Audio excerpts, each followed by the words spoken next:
esta noche. Vamos a abrir nuestras Biblias. Vamos en el capítulo 6, ¿verdad? Nos quedamos a medias la semana pasada ahí con los 7 sellos. Vamos a abrir ahí en el capítulo 6. Vamos a terminar de ver el capítulo 6 esta noche y el capítulo 7 con la ayuda del Señor. Vamos a la segunda parte del capítulo 6 y el capítulo 7. Vamos a ver el sello 4, el sello 5, 6 y 7. El sello 5, 6 y 7. Acuérdense, hoy vamos a terminar, hermanos, la segunda sección, ¿verdad? Hemos dividido el libro en ¿cuántas secciones, hermano? 7, ¿verdad? 7 secciones. La primera viene del capítulo 1 al capítulo 4, es la primera sección. Y ahí pudiéramos decir que el énfasis, ahí es lo que los cristianos viven en las iglesias, en la iglesia, lo que pasa en las iglesias a través de la historia, las características más notables en la iglesia, en la vida del cristiano en las iglesias, con qué se enfrentan los cristianos en la misma iglesia. En esta segunda parte, hermanos, el énfasis, dijéramos, es lo que los cristianos viven en el mundo, lo que los cristianos enfrentan en el mundo. Eso es lo que estamos viendo aquí a través de los sellos, ¿verdad? Entonces, la semana pasada que vimos los primeros 4 sellos, hermanos, dijimos que los caballos en las Escrituras se relacionan normalmente con guerra, con conflictos, con gran fuerza y poderío, ¿verdad? Los ejércitos en la antigüedad más fuertes, más poderosos eran los que tenían caballos. Entonces los caballos nos hablan de eso, de guerra, de conflicto, de fuerza. Entonces los 4 jinetes que vimos la semana pasada expresan, hermanos, estos 4 caballos, el conflicto de la era o durante la era cristiana. ¿Qué expresan los 4 caballos, hermanos? El conflicto durante la era cristiana, entre la primera venida y la segunda venida de Cristo. Lo que los cristianos enfrentan en el mundo, decimos. Jesús habló de ese conflicto, ¿verdad? En este tiempo, en esta época que vivimos nosotros. Los tiempos finales de la historia de la redención. Jesús dijo, el reino desde ahora, dijo, el reino de los cielos. Desde Juan el Bautista, el reino de los cielos sufre violencia y los violentos lo arrebatan. O sea que para entrar en el reino de Dios necesitamos usar violencia, pero no usar armas, ni cuchillos, ni pistolas, sino que se refiere a algo, a una actitud espiritual, ¿verdad? Debemos de ser radicales espiritualmente hablando. No se trata de ser irracionales, sino radicales, definidos, decididos para poder entrar en el reino de los cielos. El reino de los cielos sufre violencia y los violentos lo arrebatan. Hay que ser radicales para poder entrar en el reino de los cielos. Y Jesús también dijo que en el mundo íbamos a tener aflicción, pero que no temiéramos porque Él ha vencido al mundo. Entonces Jesús explicó cómo iba a ser esta era para nosotros los cristianos. Iba a ser un tiempo de conflicto espiritual, iba a ser un tiempo también de sufrimiento. Entonces los cristianos deben de ser radicales, definidos para poder entrar en el reino de Dios, pero los cristianos también debemos estar dispuestos, si es necesario, a sufrir, a pasar aflicciones para poder entrar en el reino de Dios. Amén, hermanos. Eso es lo que Jesús dijo y eso es lo que nos dicen los 4 caballos: el blanco, el rojo, el negro y el amarillo. Entonces estos caballos traen conquista, guerra, hambre, muerte al mundo mientras el evangelio es predicado y es creído. Ahora, el 5.º sello, hermanos, que es el primero que vamos a ver esta noche, se enfoca en las oraciones de la comunidad cristiana en medio de estos tiempos difíciles, de estos tiempos de calamidades. Los cristianos verdaderos son aquellos que fueron muertos por causa del testimonio de Dios y de la palabra. Ahora ellos piden aquí en el sello 5 justicia y venganza al Dios de los cielos. Y a ellos se les dan túnicas blancas, que significa que han sido vestidos con la justicia de Cristo. Entonces, hermano, fíjese bien los 7 sellos. Mientras los primeros 4 sellos pudiéramos decir que van paralelos, van como paralelos, porque cada sello nos da características de lo que está pasando a través de la era cristiana. Dijéramos, los 4 caballos, los primeros 4 sellos van o concurren paralelamente en la historia de la era cristiana, pero los últimos 3 sellos que vamos a ver ahorita, esos son como en cadena. Uno desencadena al otro, uno desencadena al otro. Entonces, el sello 5 es como resultado de los primeros 4 sellos. Y el 6 es la respuesta al 5.º sello. Y el 7 es el resultado del 6.º, como vamos a estar viendo. Entonces, veamos el sello número 5, que es como un resultado de los primeros 4 sellos. El sello 5 es el resultado de los primeros 4 sellos. El caballo rojo, el caballo bermejo, dijimos que representa la sangre de los mártires en la era cristiana. Desde los primeros años, desde Cristo, desde los apóstoles, los cristianos fueron perseguidos, apresados, martirizados. Esteban fue el primer mártir.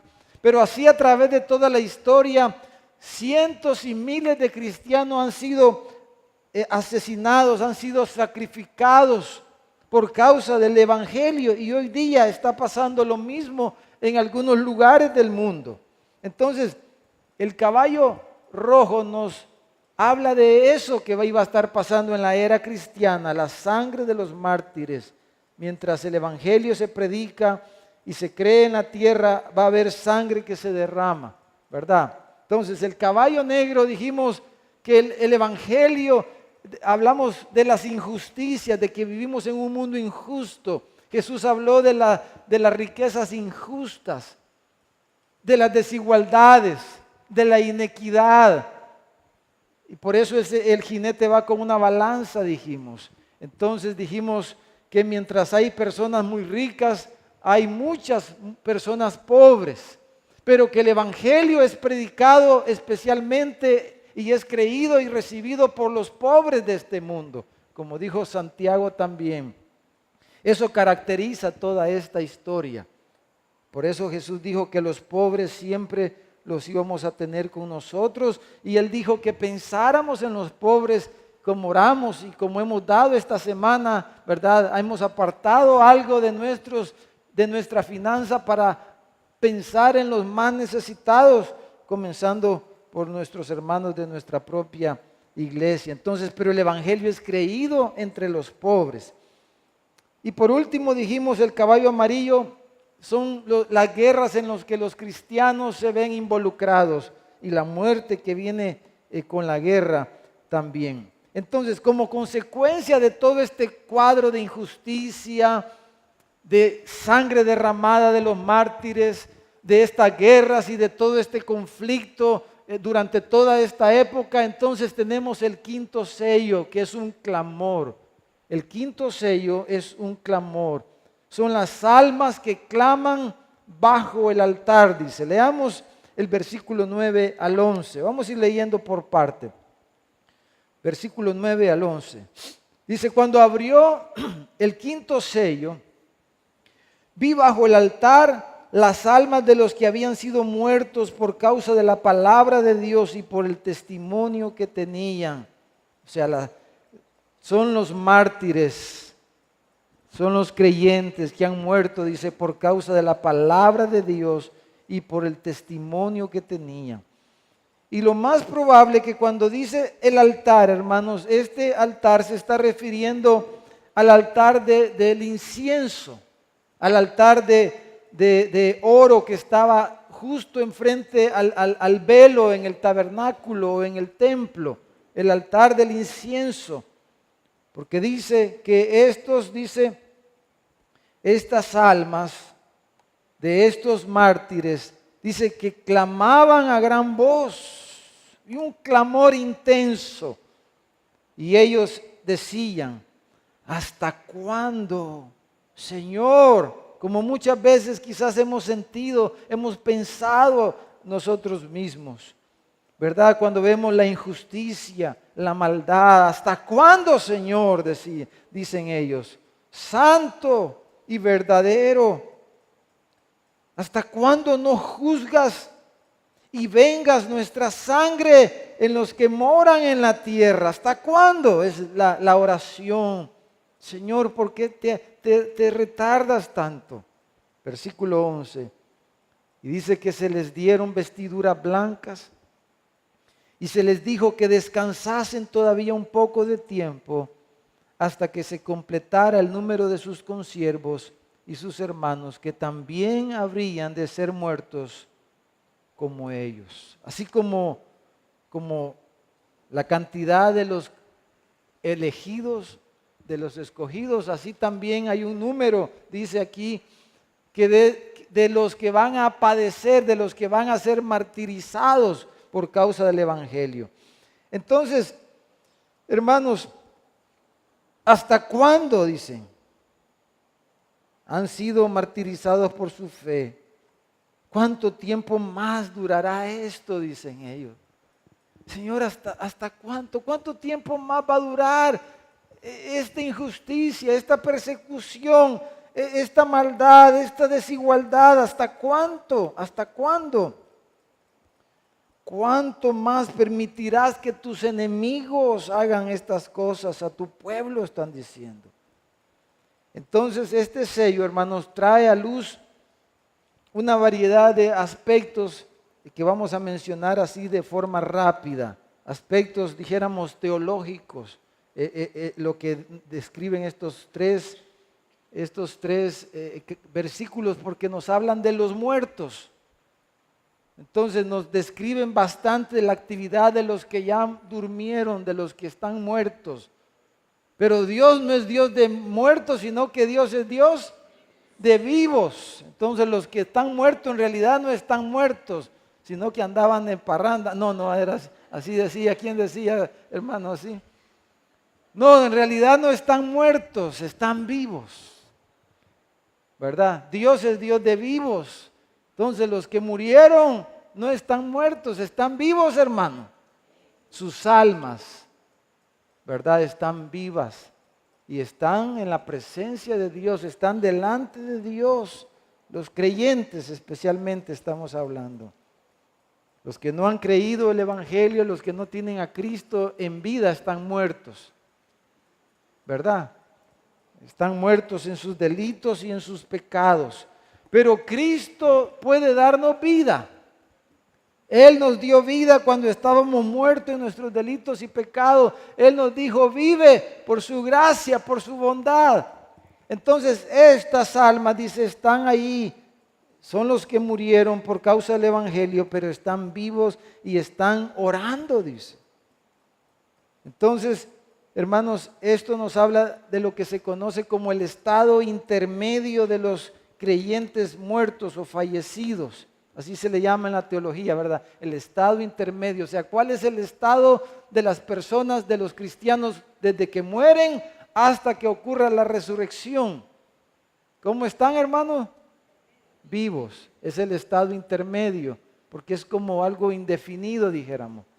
Porque todavía ellos, dice, son almas, porque no han recibido el cuerpo de la resurrección. Pero no están desnudos, porque se les dio unas túnicas, dice. Algunos dicen que es una especie de cuerpo temporal, dicen algunos. Ahí pudiéramos quizás especular un poco, pero son almas vivas que están delante de la presencia de Dios. Como dice Pablo, que estar ausente del cuerpo es estar presente al Señor.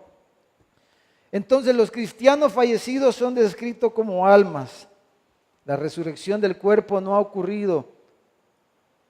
Entonces, hermanos, están en la presencia de Dios. Entonces no son almas sin emociones, separadas del conocimiento de la dura realidad que se vive en la tierra, de la condición terrenal. no son almas sin sentimientos, no son espectros, ¿verdad? No, son almas con sentimientos, emociones fuertes, claman y piden justicia a Dios, claman a gran voz. Entonces, hermanos, no hay evidencias aquí, como creen los católicos, ¿verdad? De que estas almas o estos muertos reciben comunicación con las personas que viven en la tierra. No, ellas están comunicándose con Dios y su oración es hacia Dios. No podemos decir de aquí que los muertos tienen comunicación. Creemos que lo que la Biblia enseña es que los muertos no tienen manera de comunicarse con los vivos. La parábola del rico y Lázaro nos enseña eso. El rico quería volver a sus hermanos para contarles la realidad del infierno y le es dicho por el Señor de que no puede, que para eso están los que predican la ley y los profetas, que a ellos debían de escuchar. Entonces no hay manera en que los muertos se comuniquen con los vivos, pero los muertos están vivos y están delante de la presencia de Dios. Amén, hermano. Entonces, su comunicación es con Dios en relación a lo que ellos vivieron en la tierra, a lo que ellos sufrieron en la tierra, a lo que ellos padecieron en la tierra. Ellos, mientras están en este estado, se recuerdan de las injusticias que experimentaron en la tierra y su deseo de que el plan de Dios se lleve a cabo, sea consumado. Y por eso claman de esa manera, para que hayan cambios reales en la tierra. Entonces, el único recurso que ellos tienen, como usted y yo tenemos, hermanos, es orar a Dios para que hayan cambios. Porque no podemos confiar en nuestros gobernantes, en los gobernantes de este mundo. Podemos orar a Dios, como dice Santiago. Santiago en el capítulo 5, voy a mencionarles aquí rapidito en el versículo 4, cuando habla de las injusticias y de lo que estamos diciendo.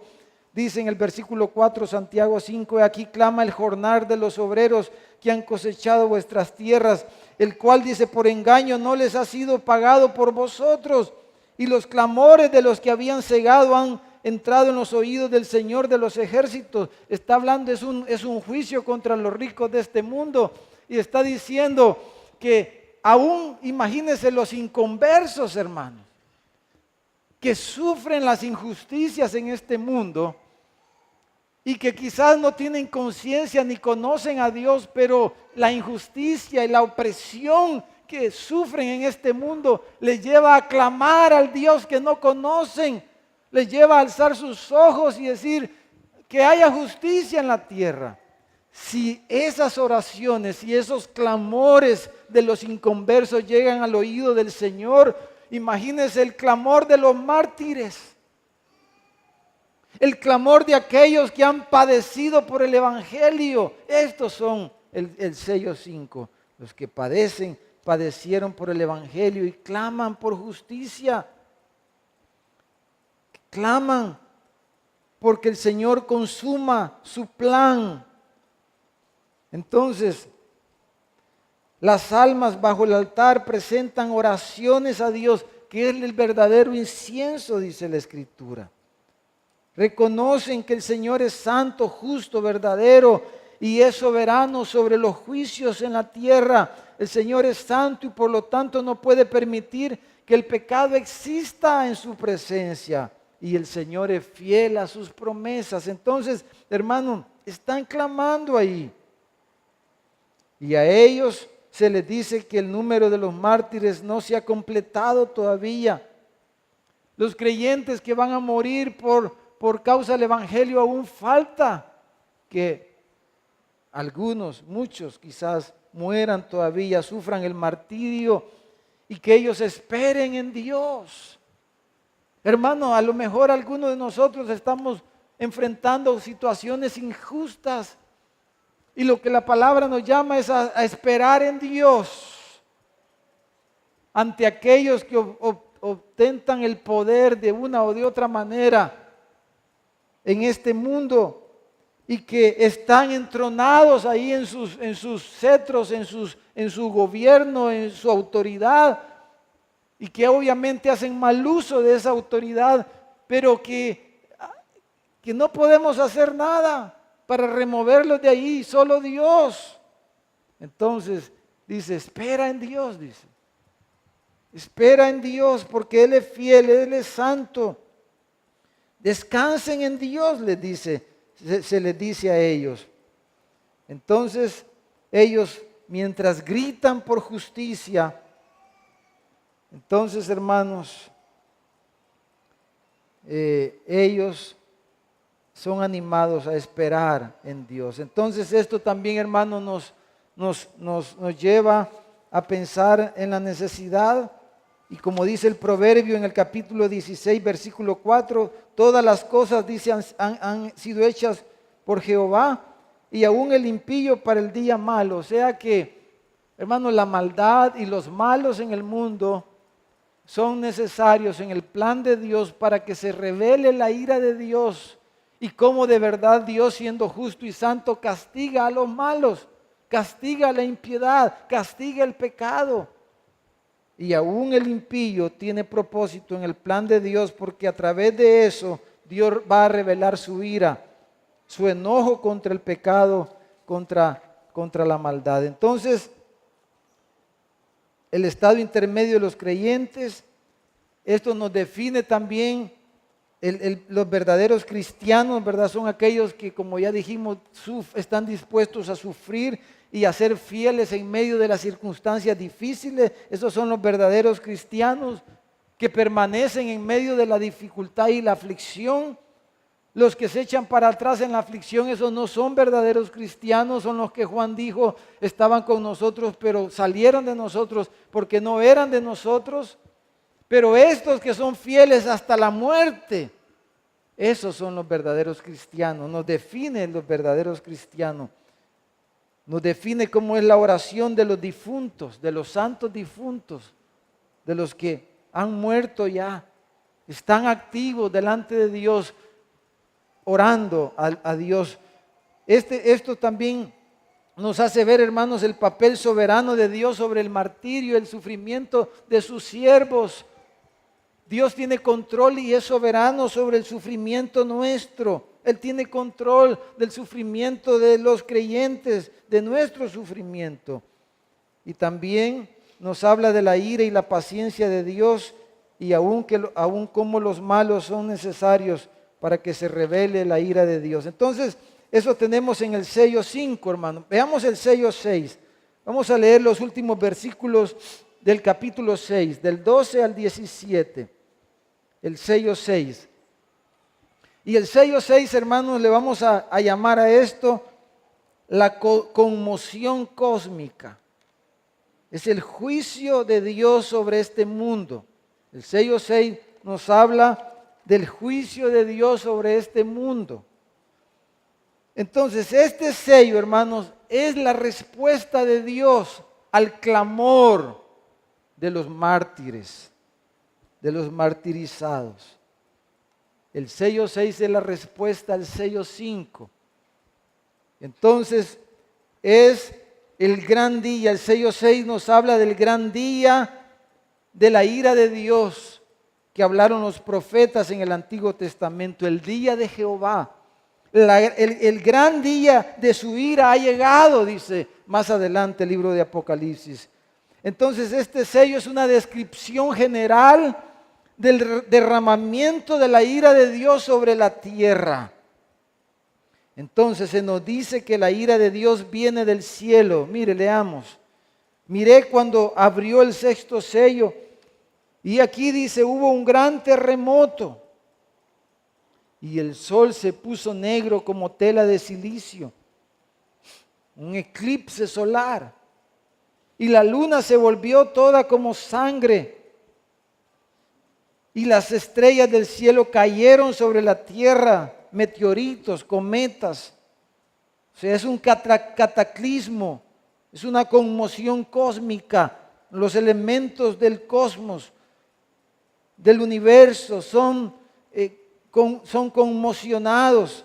Entonces dice, como la higuera deja caer sus higos cuando es sacudida por un fuerte viento, así el cielo va a temblar, el cielo. No solamente la tierra va a temblar con este gran terremoto que dice aquí, pero los cielos mismos van a ser conmovidos. Los elementos celestiales, el sol, la luna y las estrellas, como cuando el viento sacude un árbol y bota todos sus frutos.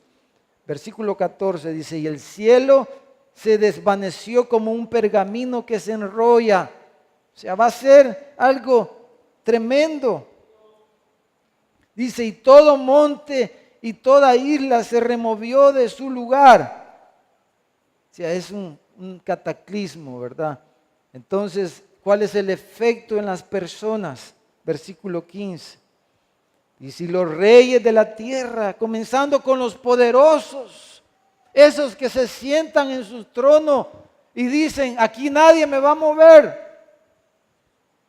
Esos son los primeros. Dice, los reyes de la tierra y los grandes, los ricos, los capitanes, los poderosos. Pero no solamente los poderosos, los reyes, los ricos, sino dice todo siervo, todo hombre, por común que sea, y todo libre. Dice, se escondieron en las cuevas y entre las peñas de los montes, porque es algo pavoroso lo que va a ocurrir a los ojos. Imagínense lo que acaba de pasar en Houston, lo que está pasando en el Caribe ahorita con ese huracán. Eso no es nada. Si una ciudad como Houston, de la nación más rica, más poderosa de este mundo, ante una lluvia, sucumbe de esa manera. Vi el otro día la noticia de un famoso cantante que lo rescataron ahí de su casa en Houston. Un hombre famoso, rico, estaba en su mansión, pero lo sacaron ahí. Yo vi una foto bañadito, temblando, con su perrito ahí en la mano. Imagínense, hermano, una lluvia, llovió en un par de días lo que llueve en un año. Eso no es nada con lo que está describiendo aquí. Imagínense ver como que el cielo se le viene encima, que el cielo se nos viene encima. Entonces, dice, van a esconderse en las cuevas y entre las peñas de los montes, porque van a huir a los montes las personas. Jesús dijo, ay, que no nos haya aquel día a las mujeres embarazadas. Versículo 16 dice, y decían a los montes y a las peñas, o sea, es tan terrible que prefieren morir, pero no van a poderse morir. Caed sobre nosotros y escondernos, dicen, del rostro de aquel que está sentado sobre el trono y de la ira del Cordero. Tienen conciencia que es el juicio de Dios. ¿Por qué? Dice, porque el gran día de su ira ha llegado. ¿Y quién podrá sostenerse en pie? Entonces, el sexto sello, hermanos, es la respuesta al clamor de estas almas de los mártires. Y es el gran día de la ira de Dios. Se nos dice que la ira de Dios viene del cielo, o sea, del trono de Dios. Del trono de Dios sale el decreto para juzgar a los moradores de la tierra de una forma definitiva, de una forma final. Y el decreto viene del cielo, como dice Romanos 1:18.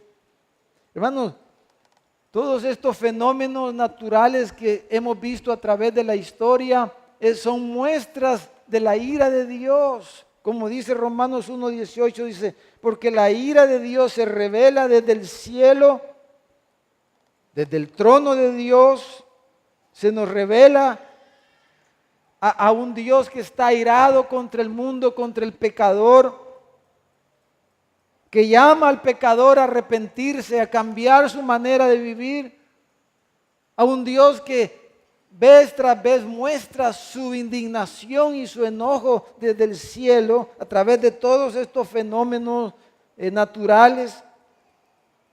Entonces, dice, porque la ira de Dios se revela desde el cielo contra toda impiedad e injusticia de los hombres que detienen, dice, con injusticia la verdad. En Romanos, en el capítulo 2, versículo 5, dice, pero por tu dureza y por tu corazón no arrepentido, atesoras para ti mismo ira para el día de la ira y de la revelación del justo juicio de Dios. Pablo está hablando de este día, de este momento en la historia, el cual dice, pagará a cada uno conforme a sus obras. O sea, hermanos, hoy día el mundo está acumulando, Dios está revelando desde ya la ira suya desde el cielo, pero llegará el momento, llegará este momento, este punto, cuando la ira de Dios se va a revelar en todo su esplendor.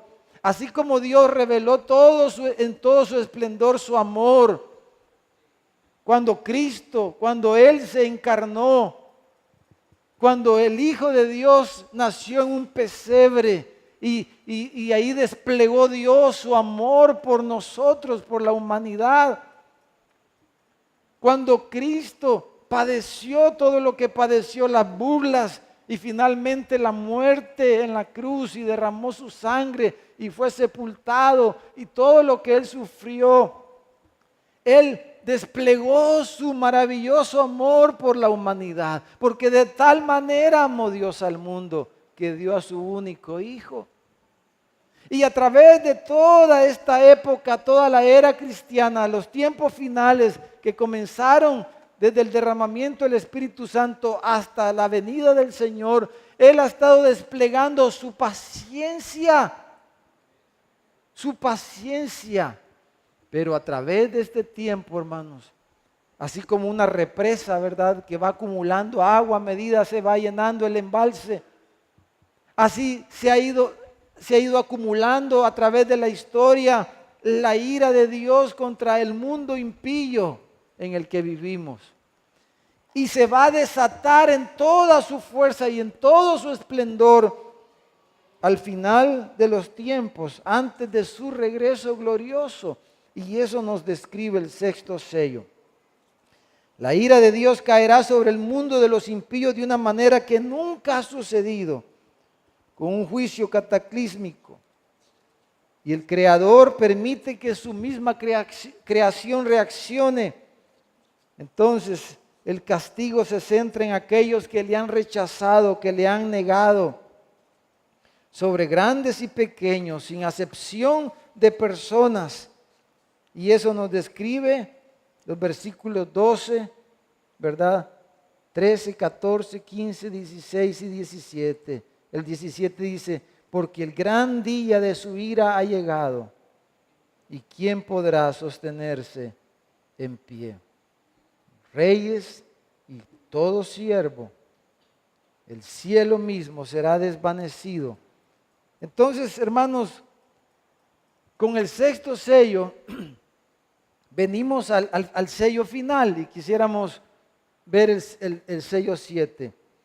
Vamos a decir que el sello 7, hermanos, vamos a verlo ahí en la pantalla, es una síntesis, el sello 7, de la consumación del plan de Dios. El séptimo sello es una síntesis, o sea, es como un resumen, pero aún más que un resumen, es una síntesis, ¿verdad?, de toda la consumación, básicamente de dos cosas, ¿verdad?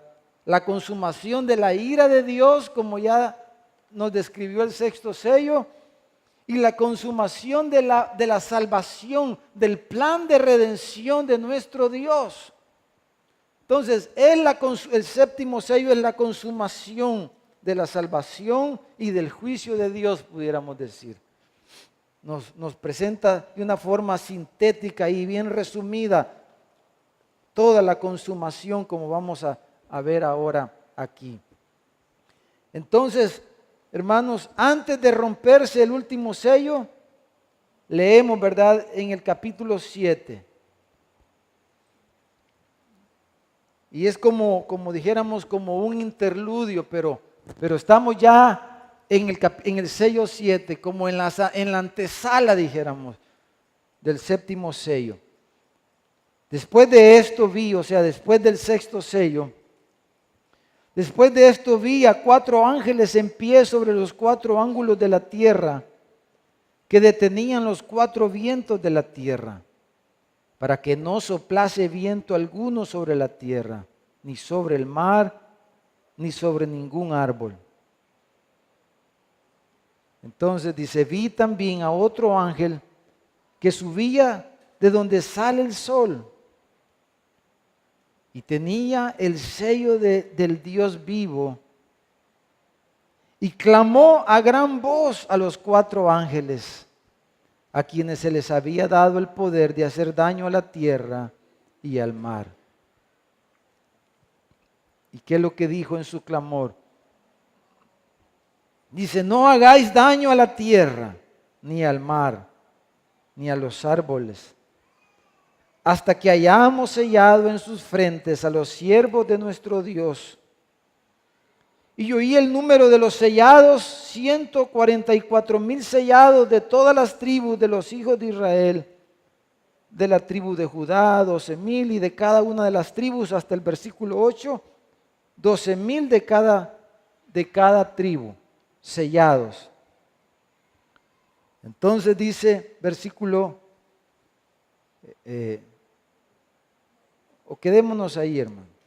Dice que el ángel tenía el sello de Dios. Y es como que dice que no haya una destrucción total mientras el Señor completa la cantidad de los sellados. ¿A qué se refiere esto? Porque hay muchas especulaciones aquí.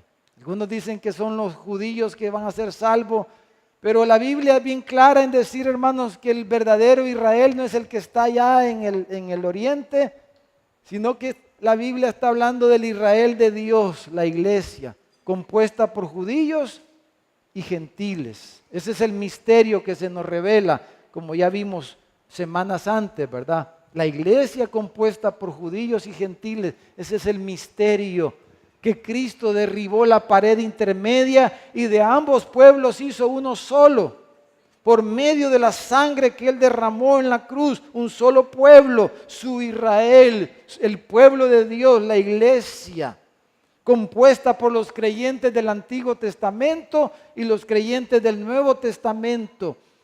Y entonces el total, hay un número en la mente de Dios, nosotros no podemos saber, pero hay un número. Ya Dios conoce cuántos van a ser salvos y quiénes van a ser salvos, porque Dios lo conoce todo, antes, lo que pasa hoy, lo que ocurrirá en el futuro. Nada puede escapar a la mente de Dios, y en su presciencia, en su conocimiento anticipado de todas las cosas, Él conoce cuántos son los redimidos, los salvos. Entonces dice que debe de consumarse, antes que se lleve a cabo el juicio de Dios sobre este mundo, debe de completarse el número de los salvos, de los que tienen el sello de Dios. Entonces la Biblia nos habla de eso. Por ejemplo, si me acompañan a 2 Timoteo capítulo 2, leamos 2 versículos. 2 Timoteo capítulo 2.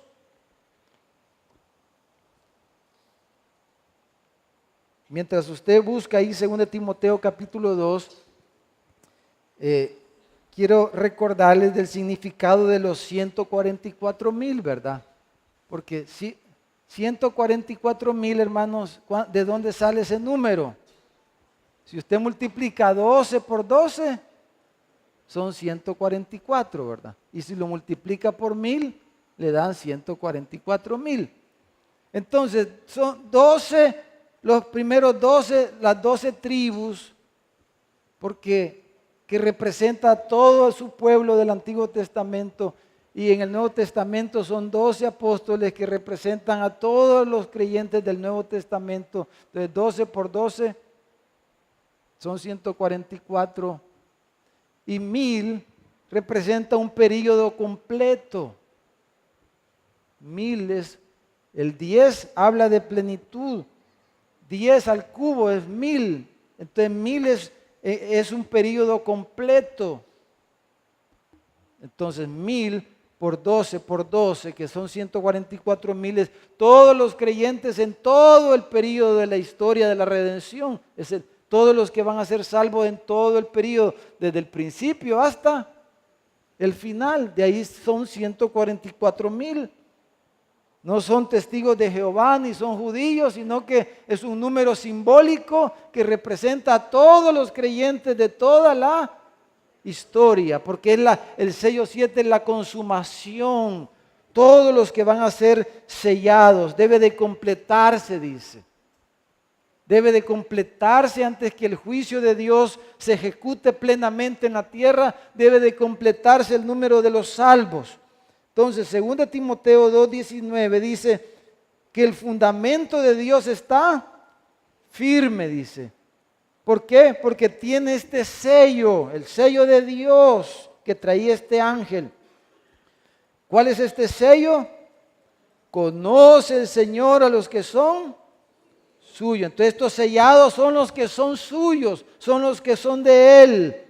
Y apártese de iniquidad todo aquel que invoca el nombre de Cristo. Entonces vemos ahí la evidencia interna y la evidencia externa de los creyentes. ¿Cuál es la evidencia interna? La evidencia del Espíritu Santo, que dice Efesios capítulo 4, le voy a leer, usted conoce este versículo, versículo 30, dice: no contristen al Espíritu Santo de Dios, con el cual fuiste sellados para el día de la redención.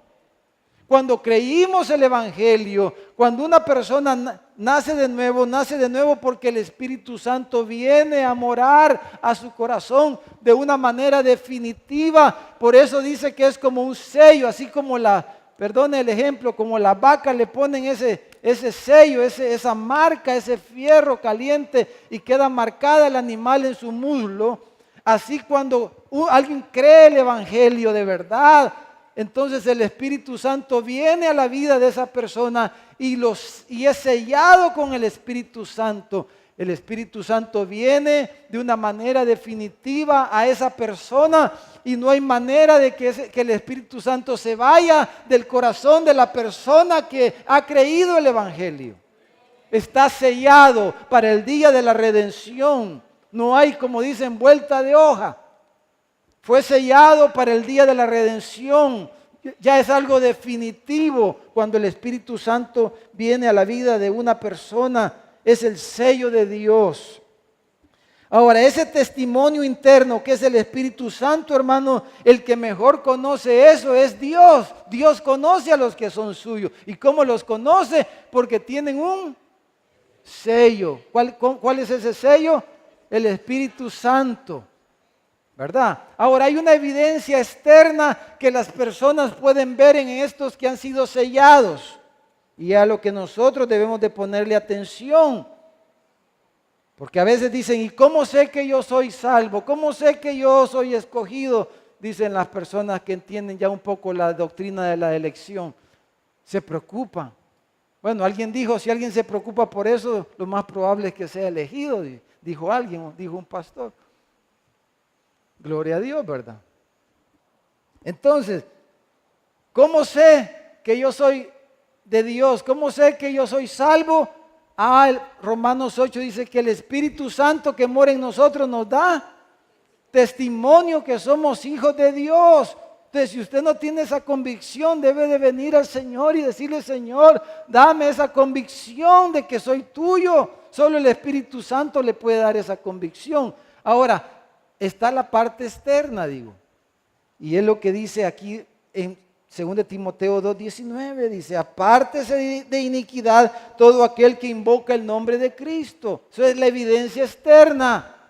Si una persona puede tener 30 años de estar en la iglesia y aparentar todo lo que quiera, que como que es un cristiano, y dar su diezmo fielmente y servir a saber en cuántos ministerios en la iglesia, pero vive una vida de injusticia, de iniquidad, esa persona no es salva.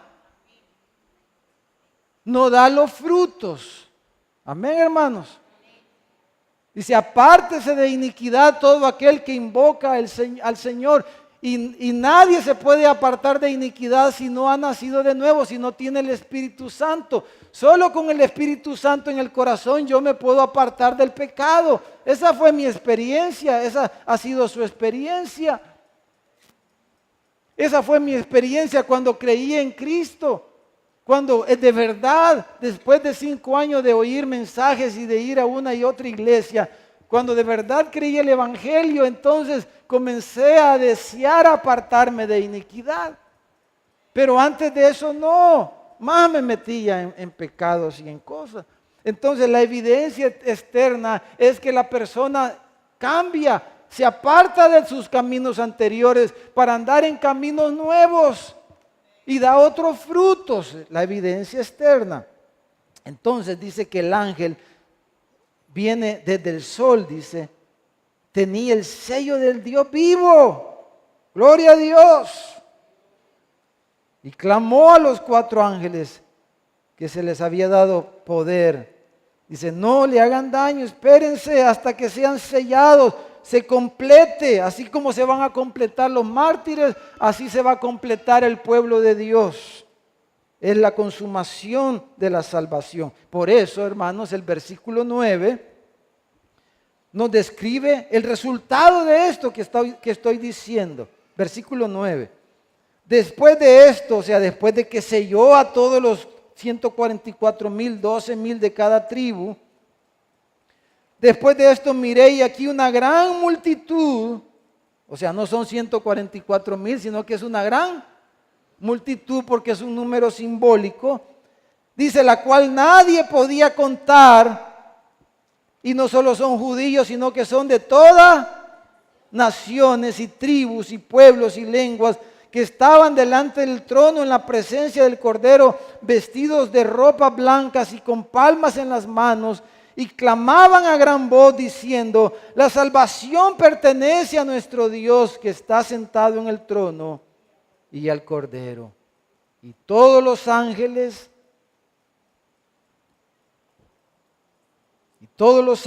estaban en pie alrededor del trono y de los ancianos y de los 4 seres vivientes, y se postraron sobre sus rostros delante del trono y adoraron a Dios, diciendo, amén.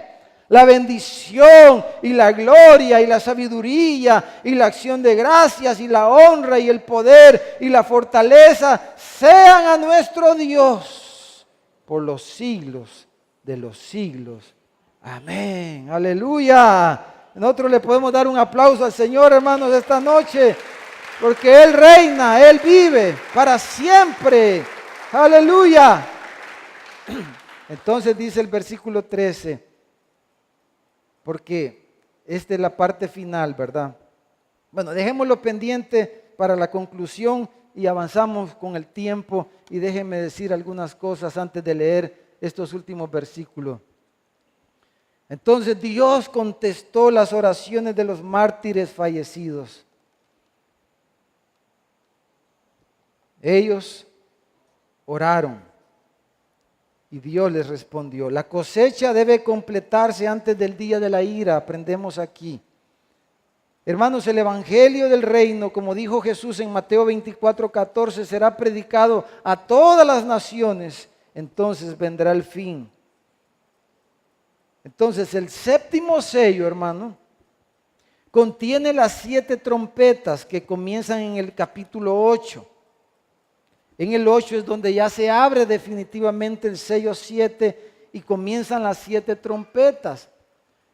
Entonces, en el capítulo 8, hermano, las 7 trompetas van a describir el juicio de Dios de una forma detallada a través de la historia, y comienza otra vez la historia de la redención desde la primera venida de Cristo, pero ya con otro enfoque.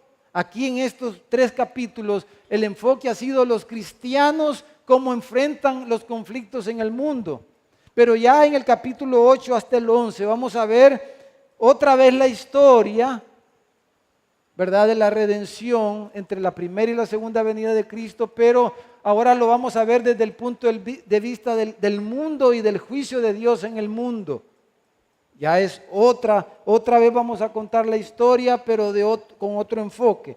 Entonces el sello 7 contiene las 7 trompetas y cada trompeta es un juicio de Dios. Y la última trompeta es la que va a sonar antes que Cristo. ¿Ven cómo repite otra vez? Va a comenzar la trompeta 1 hasta la 7ª que suena antes de la venida de Cristo, que es donde estamos ahorita aquí. ¿Verdad? Entonces,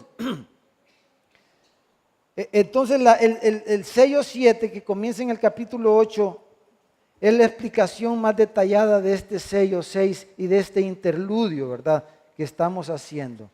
Entonces, hermanos, vemos aquí en el capítulo 7, en primer lugar,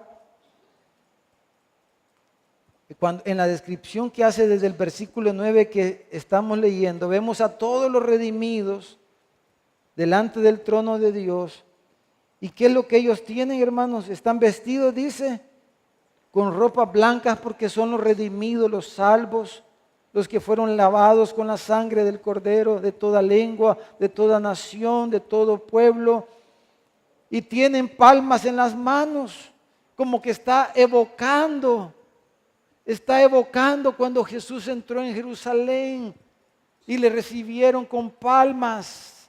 Está recordando, porque esto es como que le están dando mientras, como leímos ya en el sello 6, mientras los reyes y los impíos de este mundo claman y hacen lamentación y se esconden en las cuevas y se esconden entre los peñascos.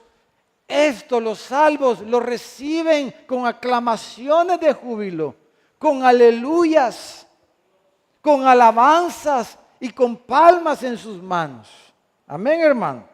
Entonces, así vemos la síntesis, la consumación aquí en el preludio al sello 7, en la entrada del Cordero. Y todos estos bendiciendo, diciendo: bendito el que viene en el nombre del Señor. Lo vemos en el versículo 9 del capítulo 7. Luego, en el versículo 10 hasta el 12, tenemos una imagen similar al capítulo 4 y 5. ¿Se recuerdan? La adoración celestial. Entonces vemos otra vez a los ancianos, a los 4 seres vivientes, vemos a los ángeles y vemos a todos los redimidos reunidos, toda la creación reunida delante del trono de Dios adorando. Y tenemos nuevamente la visión de la adoración celestial, versículos 10, 11 y 12. Ahora venimos al versículo 13, donde se ha completado versículo 14 y versículo 15, se ha completado el número de los escogidos y fieles. Dice: entonces uno de los ancianos habló diciéndome, versículo 13, estos que están vestidos de ropa blanca, ¿quiénes son y de dónde han venido? Yo le dije: Señor, tú lo sabes. Y él me dijo: estos son los que han salido de la gran tribulación y han lavado sus ropas y las han emblanquecido en la sangre del Cordero. Porque estos son los últimos salvos, los últimos mártires. ¿De dónde van a salir los últimos salvos? De la gran tribulación. Los últimos que van a ser salvos salen de la gran tribulación. Y ahí se completa el número de los elegidos, de los salvos. Entonces, dice, estos las han emblanquecido en la sangre del Cordero. Por esto están delante del trono de Dios y les sirven día y noche en su templo. Y el que está sentado sobre el trono extenderá su tabernáculo sobre ellos.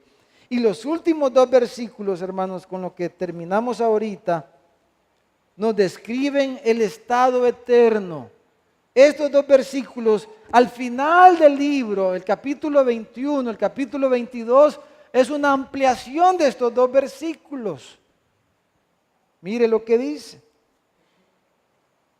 ¿Qué va a pasar con estos que fueron salvos en la eternidad? ¿Qué va a pasar con ellos, hermano? Ya no van a tener hambre. ya no van a tener sed. El sol ya no va a caer sobre ellos, ni calor alguno. Si usted va y lee el capítulo 22 de Apocalipsis, se va a dar cuenta que de esto mismo habla, solo que con más detalles.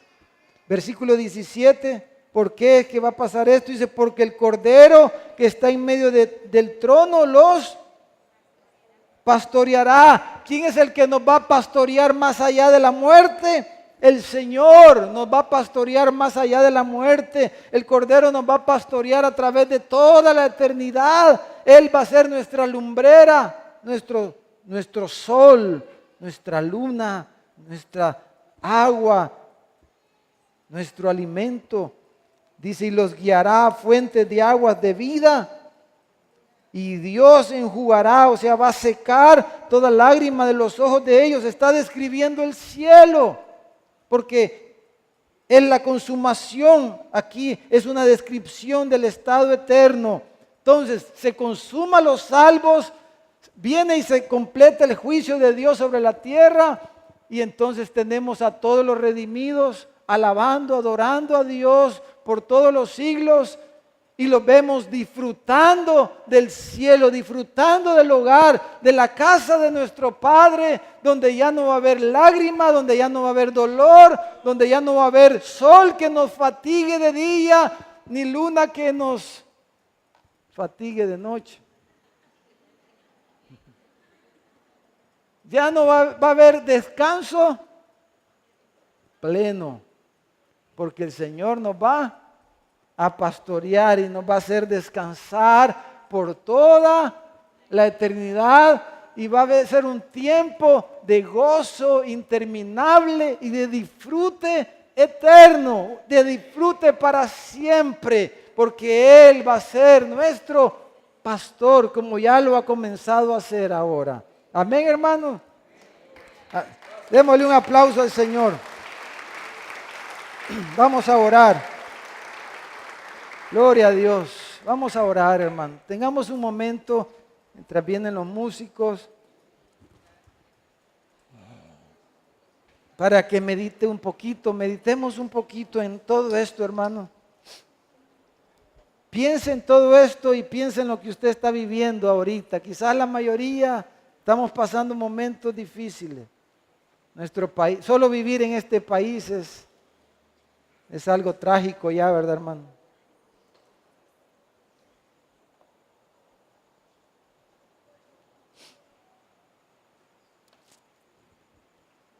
Pero ¿cómo puede traer todo esto a lo que está usted viviendo ahora mismo? A lo que estamos enfrentando, hermanos, ahora mismo.